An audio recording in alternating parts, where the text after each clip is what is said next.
എൻ്റെ ഒരു കൈ പൊങ്ങി വന്നുണ്ടോ തേയിപ്പിച്ചിട്ട്.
വിറകും മറ്റും അവിടെ കാണുന്നത്. ആളുകൾ നല്ല കൂട്ടമുണ്ട്.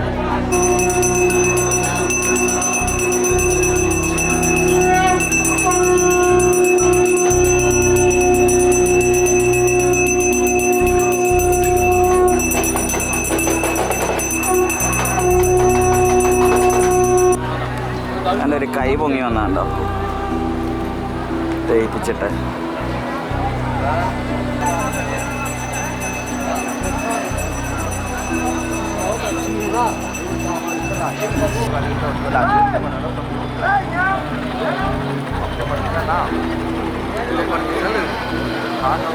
ദഹിപ്പിച്ചതിൻ്റെ ബാലൻസാണ്, ഭസ്മവും കാര്യങ്ങളൊക്കെയാണ്. വിറക് കണ്ടോ ദഹിപ്പിക്കാനുള്ള. ഇവിടെ കുറേ ആടുകളുണ്ട്. വിറകിൽ നിന്ന് എന്തൊക്കെ കഴിച്ചുകൊണ്ടൊക്കെ.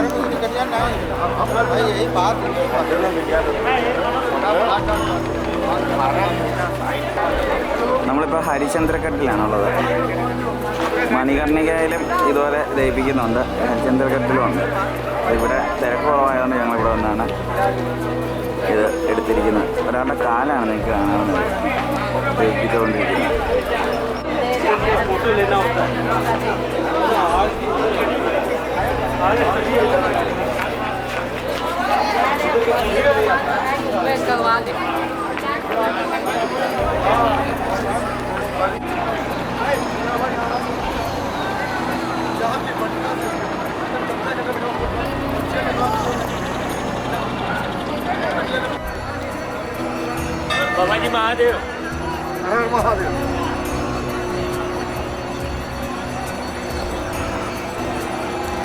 കാശിയിലെ സൂര്യോദയം എടുക്കാനായിട്ട് രാവിലെ ഞാൻ എണീറ്റ് വന്നിരിക്കുകയാണ്.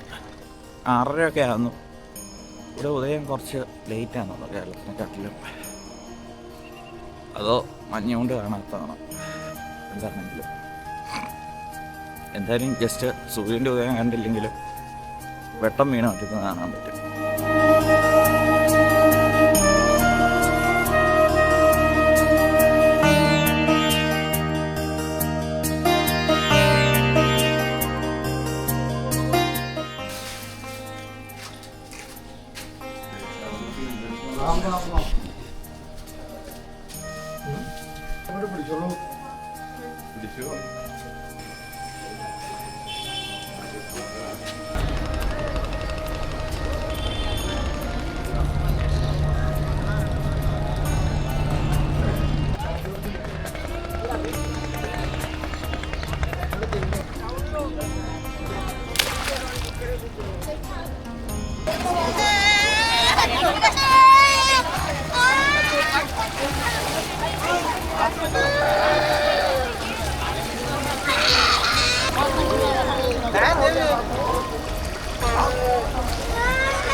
കുറച്ച് നേരം ഞാൻ വാനരന്മാരുമായിട്ട് കളിച്ചു.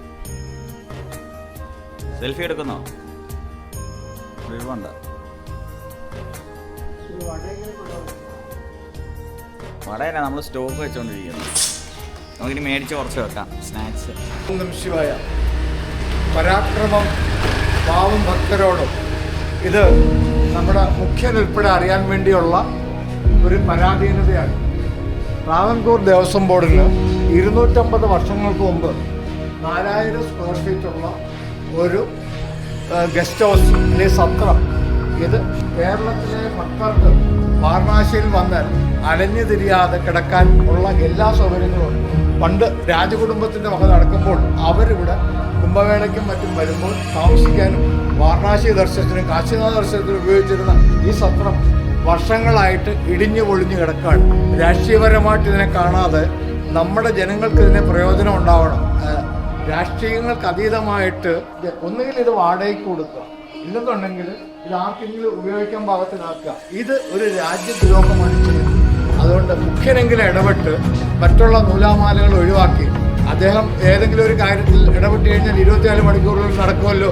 അതുകൊണ്ട് ശ്രീ പിണറായി വിജയനോട് പറയാനുള്ളത്, ഈ ട്രാവൻകൂർ സത്രം എത്രയും വേഗം അതൊരു മെയിൻ്റനൻസെങ്കിലും ചെയ്ത് ഭക്തർക്ക് തുറന്നു കൊടുക്കാനുള്ള ഒരു മാർഗങ്ങൾ ഉണ്ടാക്കണം. ഇതൊരു രാഷ്ട്രീയ പോരായിട്ട് കാണണ്ട, വിമർശനമായിട്ട് കാണണ്ട, ഇത് ആരോഗ്യപരമായിട്ട് നമ്മുടെ ഭക്തർക്ക് വേണ്ടിയുള്ള ഒരു നിർദ്ദേശമായിട്ട് ഇതിനെ കാണുക. നന്ദി, നമസ്കാരം. ഇപ്പോൾ ഞങ്ങൾ വാരണാസി ജംഗ്ഷൻ സ്റ്റേഷനിലാണ്. ഇന്ന് ഞങ്ങൾ ഋഷികേശ് പോകാൻ പ്ലാൻ ചെയ്തു. അപ്പോൾ ചേട്ടന് ഭയങ്കര തണുപ്പാണ്, അപ്പോൾ അങ്ങനത്തെ ബുദ്ധിമുട്ടൊക്കെ പറഞ്ഞു. ബുദ്ധിമുട്ടൊന്നും ഞാൻ പറഞ്ഞില്ല. ഋഷികേശ് പോകുന്നില്ലെന്ന് ഉള്ള ഇതിലായിരുന്നു. അപ്പം ഞാൻ പറഞ്ഞു അങ്ങനെയാണെങ്കിൽ നമുക്ക് നേപ്പാൾ അങ്ങ് പോവാം. അപ്പം തന്നെ പ്ലാൻ ചെയ്തു നേപ്പാളിൽ പോവാം. ഋഷികേശ്, ഡൽഹി, ഉജ്ജയിനി ഈ 3 സ്ഥലത്തേക്ക് നമുക്ക് ടിക്കറ്റ് കിട്ടിയിട്ടില്ല. അപ്പോഴാണ് നമ്മൾ അടുത്ത ഓപ്ഷൻ ഇട്ടിട്ട് ഡൽഹി പോയിട്ട് നേപ്പാളിൽ പോകുന്നത് വെച്ചു. പക്ഷേ ഇവിടെ വന്ന് ടിക്കറ്റ് എടുത്തപ്പോൾ അതും വെയിറ്റിംഗ് ലിസ്റ്റുണ്ട്. അപ്പം നമുക്കൊരു ട്രാവലറിൻ്റെ പക്ഷേ ഇവിടെ വന്നതൊരു റീസൺ ഉണ്ട്. ഇവിടെ വന്ന് ഈ ലോഞ്ചിൽ കയറി ആ പയ്യൻ്റെ അടുത്ത് ചോദിച്ചപ്പോഴാണ് ഗോരഖ്പൂർ പോയിട്ട് ടാക്സി പോകുന്നതാണ് നല്ലതെന്ന് പറഞ്ഞു. അതറിയാനായിട്ട് നമ്മൾ ഇവിടെ വന്നത്. അത്രേ ഉള്ളൂ.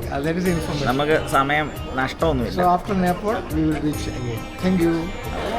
വാരണാസി സ്റ്റേഷൻ കാണിച്ചു തരാം. എങ്ങനെയുണ്ട്? നല്ല കളർഫുൾ അല്ലേ?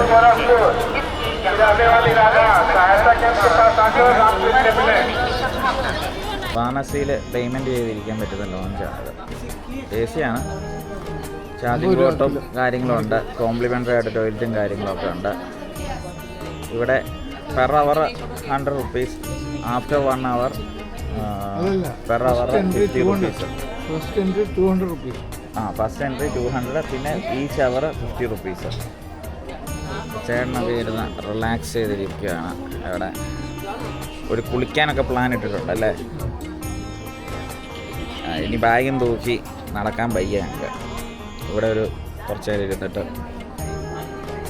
കിടപ്പൊക്കെ കണക്കാം. ചിലപ്പം തെറ്റിപ്പോവും അല്ലേ ടൈം.